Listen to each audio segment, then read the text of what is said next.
Why is everyone so unhappy? I'm not sure, but I think I have an idea. Let's start off with the recent health data coming from all of the Western countries, UK, New Zealand, Australia, Canada, all of those kind of places. In our digital age where we're speaking to cameras and scrolling on our phones, guess what? Going outside, dealing with the usual stresses is actually even more difficult than it should be. The feelings of loneliness and social isolation have also risen, and this is particular in young cohorts. And I'm the same. I used to create fun-loving gameplay videos, and then I transitioned, and now I run a different channel to do with filmmaking and fun and expression, and I do that whenever I can. But I've also got the day-to-day grind of a 9 to 5, and all of this has resulted, as well as my health issues, into being lonely and depressed. I have a wife, I have a beautiful dog, I have a wonderful rabbit, and yet all of these things seem to pale in comparison of this big, looming feeling over my head. And I bet I'm not the only one.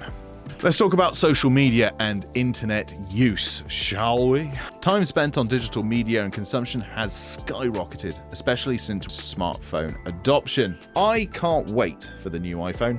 I literally can't wait. The 17 Pro, I've ordered it, I'm picking it up, sounds really good.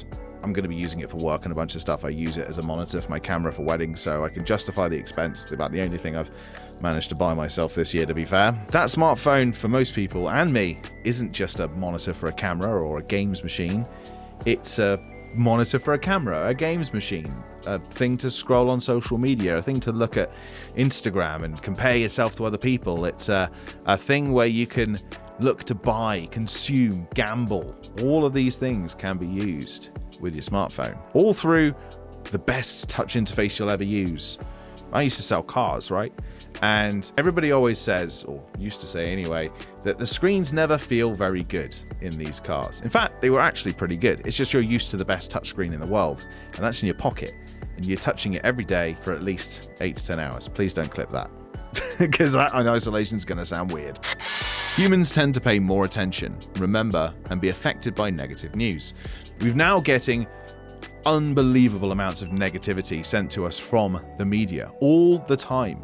Just look at what happened in America in the last few weeks alone. A man had his life taken from him, being captured from every single angle. That lady on the bus or the train are absolutely horrific things. We're always talking about war and politics and the fact that the price of eggs is way too high. We're consuming things that are completely outside of our control, and we feel helpless and powerless to see it. At least that's how I feel.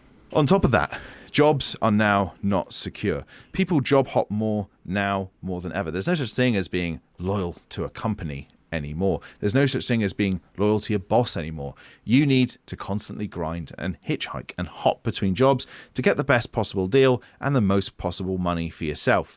Everybody used to have a specialty. You could be a photographer or a bricklayer or a musician, or you could be a banker, you could be an accountant. Now you have to have several skills in various different areas just to get paid the same or less than you used to 10 years ago. And that's just not fair. Social connection is weakening. We know this. We're spending more time on our phones, we're spending more time at our job, and we can't get out. It's terrifying. With social media and global connectivity at an all-time high, it seems that our personal lives and our personal connectivity is at an all-time low. It's no wonder I feel so unhappy. And I feel like I'm semi-aware of these things. I feel like I know that I'm doing these things. I feel like, what is somebody who isn't aware of these things going to feel like? Do you feel this way? Let me know. It can't just be me. There are like traditional markers of a successful life. A stable job, a house, a family, wife, children, free time, expectations, realities. All of these things combine into one. All of these things are delayed or not happening, at least to me. And according to VC research, it's not happening to everybody else either. I'm not even sure I know what success means anymore. And that's scary. We could obviously go into things like the political climate, crisis, instability, pandemics. All of these contribute to a sense of hopelessness and dread. Why does it feel like this? All the time. Let's talk about the new iPhone. I ordered the new iPhone and I was at work. I was sitting there. I got in the queue. I ordered it. I'm going to collect it from my Apple store in Exeter on the 21st. And at first I was really excited. I had like this of, I can't wait to use the new cameras. My phone's 2 years out of date. I can't wait to have better battery life. I can't wait to have that brighter screen for using as a monitor for my camera. And then within those 10 minutes, a little seep went into my brain. Can you afford this? Is this the right thing to do? Nothing's really wrong with your current phone, but you do think that you can use it more for work. Like, my brain went through all of this and I was like, why am I feeling so stressed about buying something that 3, 4, 5 years ago I wouldn't have cared about? It would have just been a thing. I've done it, looking forward to it, can't wait a week before I go and pick it up. So what are the impacts then? So the rising rates of depression, anxiety disorders, lower life satisfaction, a lower baseline, lower trust in institution, a lower trust in society, potential economic impacts of not working enough, the potential mental aspects of working too much. I think I miss when the world was less connected. Let's talk about the news. Constant negativity does seem to hurt, doesn't it? You turn on the news, you look at X or Twitter, you go on Tumblr, I don't know, wherever you read it, who cares? You go on whatever it is you use to get all your news. You see another rally turn violent. You see something about a shooting. You see graphic video, angry commentary, politicians arguing. When was the last time we saw a windsurfing budgerigar on the news? Someone will remember it. T. Robertson on September 13th, I think? 14th? 13th. Organised a rally.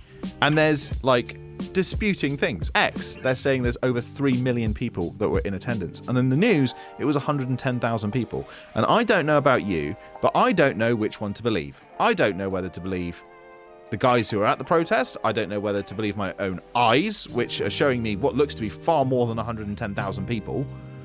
Or whether do I believe like the legacy media.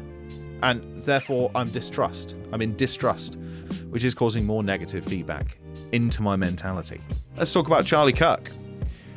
Whether you agree with him or not, what an absolutely horrific thing to be posted everywhere.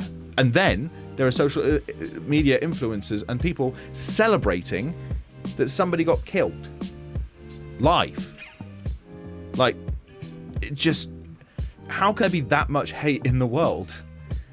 I thought the human race was meant to be better than this. Media, I find, tends to focus on conflict, violence, extremism, stories that provoke strong emotions and attract more attention, clicks and shares. This is obvious because, well, there's an old Harry Potter quote that I remember that is, you know, kind of super ingrained into my brain. It's from The Order of the Phoenix. Rita Skeeter is speaking to Hermione in The Three Broomsticks and says something along the lines of, "The daily prophet exists to sell itself, my dear." I think that kind of sums it up, really. Yeah. Is it really just social media? Is it really just news? Is it really just these things that are boiled into my brain that's making me feel unhappy? Is it the fact that whenever I go to the supermarket and I see a pack of strawberries for $5, I'm like, do you know what? I won't eat any fruit today. Let's talk about money. Wealth. How are you wealthy? Do you have a house? Do you have a family? Do you have a lot of money? Do you have a lot of cars? Do you have a lot of health? Health is wealth. Or so I've been told. As somebody who's experienced the last 2.5 years not having a lot of health and definitely not having a lot of wealth, monetary-wise anyway, yeah, let's talk about the erosion of the middle class. I think when people say everything sucks, money is probably usually quite a lot of it. Wages these days, they just don't stretch. In the United States, the middle class has shrunk since the 1970s. According to Pew Research, the share of adults in middle-income households fell from 61% in 1971 to 50% in 2021.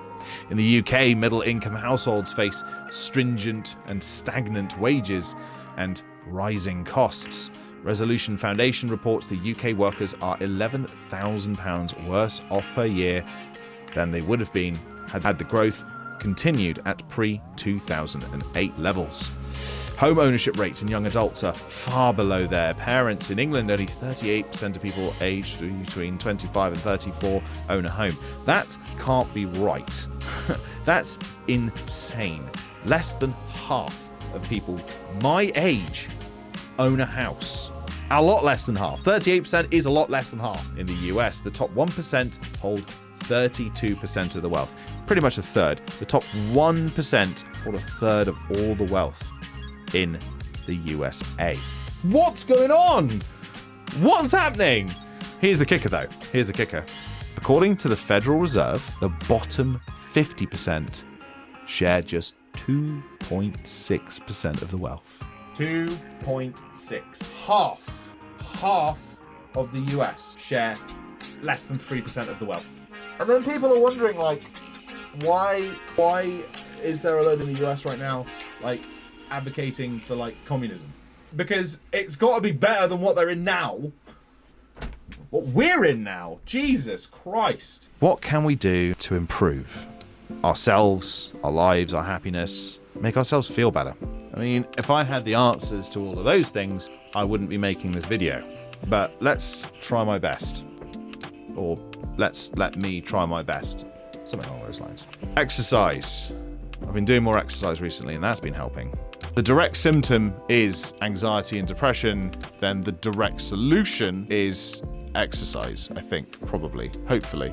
Regular exercise, I know, helps with anxiety and depression, and sometimes as effective as medication, sometimes more so. There was a meta-style analysis in the British Journal of Sports Medicine that found that exercise is one of the most powerful tools for mental health. Even a 20-minute brisk walk a day can have measurable benefits. Get more sleep.